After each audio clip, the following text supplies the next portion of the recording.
Hi hello ಎಲ್ರಿಗೂ ನಮಸ್ಕಾರ. ಈ ವಿಡಿಯೋ ಬಂದು ನಮ್ಮ ರೈತರ ಪರವಾಗಿ ಮಾಡ್ತಿರೋಂಥ ವಿಡಿಯೋ. ಈ ವಿಡಿಯೋದಲ್ಲಿ ನಾನು ಹೇಳೋ ವಿಷಯ ಯಾವುದೇ ವ್ಯಕ್ತಿಗೆ, ಯಾವುದೇ ಸಂಘಟನೆಗೆ, ಯಾವುದೇ ಪಕ್ಷಕ್ಕೆ ಯಾರಿಗೂ ಸಂಬಂಧಿಸಿಲ್ಲ. ಬೈ ಚಾನ್ಸ್ ಸಂಬಂಧಿಸ್ಬಿಟ್ಟು ಯಾರಿಗಾರು ಅಲ್ಟ್ ಆದ್ರೆ ವಿಡಿಯೋ ಸ್ಟಾರ್ಟಿಂಗಲ್ಲೇ ದಯವಿಟ್ಟು ಕ್ಷಮಿಸ್ಬಿಡಿ, ಕ್ಷಮೆ ಕೇಳ್ತಾ ಇದ್ದೀನಿ. ಏನಪ್ಪ ವಿಷಯ ಅಂತಂದ್ರೆ, ಬಿಡದಿ ಟೌನ್ಶಿಪ್ ಇಂದ ಸಾವಿರಾರು ಜನ ರೈತರುಗಳು ನಮಗ್ ಬೇಡ ಅಂತ ಪ್ರೊಟೆಸ್ಟ್ ಮಾಡ್ತಿದ್ದಾರೆ. ಬಟ್ ಸೋಷಿಯಲ್ ಮೀಡಿಯಾದಲ್ಲಿ ಯಾವುದೇ ವಿಡಿಯೋ, ಸೋಷಿಯಲ್ ಮೀಡಿಯಾ ಇನ್ಫ್ಲೂಯೆನ್ಸರ್ ಆಯ್ತು, ಯಾವುದೇ ಸಂಘಟನೆಯವರಾಯ್ತು, ಯಾವುದೇ ನ್ಯಾಷನಲೈಸ್ಡ್ ಪಾರ್ಟಿಯವರಾಯ್ತು, ಯಾರು ಜಾಸ್ತಿ ಮಾತಾಡ್ತಾನೆ ಇಲ್ಲ. ಬಟ್ ಏನ್ಗೆ ಅಂತ ಗೊತ್ತಿಲ್ಲ.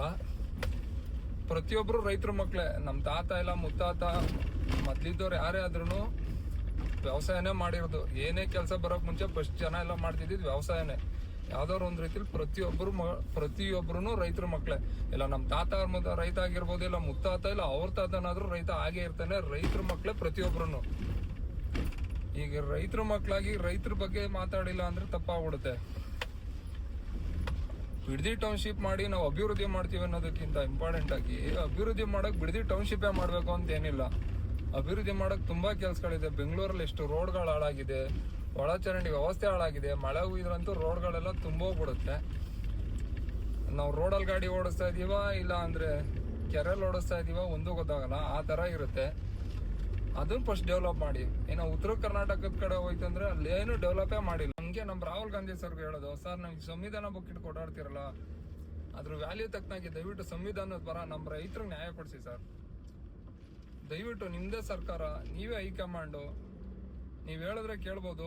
ಪ್ಲೀಸ್ ದಯವಿಟ್ಟು ಹೇಳಿ, ಬಿಡದಿ ಟೌನ್ಶಿಪ್ ನ ಸ್ಟಾಪ್ ಮಾಡಿ. ಉತ್ತರ ಕರ್ನಾಟಕದ ಕಡೆ ಏನಾದ್ರು ಡೆವಲಪ್ ಮಾಡೋದಕ್ಕೆ ಹೇಳಿ, ಇಲ್ಲ ಅದ್ರ ಬಿಟ್ಟು ಬೇರೆ ಕೆಲಸಗಳಿದೆ ಅದನ್ನ ಡೆವಲಪ್ ಮಾಡಕ್ ಹೇಳಿ. ಸುಮ್ನೆ ಇಷ್ಟು ರೈತರನ್ನ ಎದುರಾಕಬೇಡಿ. ಯಾಕಂದ್ರೆ ನೆಕ್ಸ್ಟ್ ನಿಮ್ ಸರ್ಕಾರ ಬರ್ಬೇಕಂದ್ರೆ ತುಂಬಾ ಕಷ್ಟ ಆಗ್ಬಿಡುತ್ತೆ. ಇಷ್ಟು ಜನ ರೈತರನ್ನ ಎದುರಾಕೊಂಡು ಇದ್ ಮಾಡ್ತೀನಿ ಅಂದ್ರೆ ದಯವಿಟ್ಟು ನಿಮ್ಮಲ್ಲಿ ರಿಕ್ವೆಸ್ಟ್, ಮತ್ತೊಮ್ಮೆ ರಿಕ್ವೆಸ್ಟ್ ಮಾಡ್ತಾ ಇದೀನಿ. ಪ್ರತಿಯೊಬ್ಬ ಸಂಘಟನೆಯವರು, ರೈತರ ಪರ ಸಂಘಟನೆ ಇರ್ಬೋದು, ಕರ್ನಾಟಕ ಪರ ಸಂಘಟನೆ ಇರ್ಬೋದು, ಮತ್ತೆ ಸೋಷಿಯಲ್ ಇನ್ಫ್ಲುಯೆನ್ಸರ್ಸ್ ಇರ್ಬೋದು, ಪ್ರತಿಯೊಬ್ಬರಿಗೂ ರಿಕ್ವೆಸ್ಟ್ ಮಾಡ್ತಾ ಇದೀನಿ. ಪ್ರತಿಯೊಬ್ಬರು ರೈತರ ಪರ, ನಿಮ್ ಕೈಲಿ ಆಗಿಲ್ಲ ಅಂದ್ರೆ, ಹೋರಾಟಕ್ಕೆ ಆಗಿಲ್ಲ ಅಂದ್ರೂ ಪರವಾಗಿಲ್ಲ, ಅಟ್ಲೀಸ್ಟ್ ಸೋಷಿಯಲ್ ಮೀಡಿಯಾದಲ್ಲಿ ಆದ್ರೂ ಪೋಸ್ಟ್ ಹಾಕಿ. ಸೋಷಿಯಲ್ ಮೀಡಿಯಾಗೆ ಎಷ್ಟು ಪವರ್ ಇದೆ ಅನ್ನೋದು ಪ್ರತಿಯೊಬ್ಬರಿಗೂ ಗೊತ್ತಿದೆ. ತುಂಬಾ ವಿಷಯಗಳು ಸೋಷಿಯಲ್ ಮೀಡಿಯಾದಲ್ಲಿ ರೀಸಾಲ್ವ್ ಆಗಿದೆ, ಎಲ್ಲೆಲ್ಲೋ ರೀಸಾಲ್ವ್ ಆಗದಿರೋದು.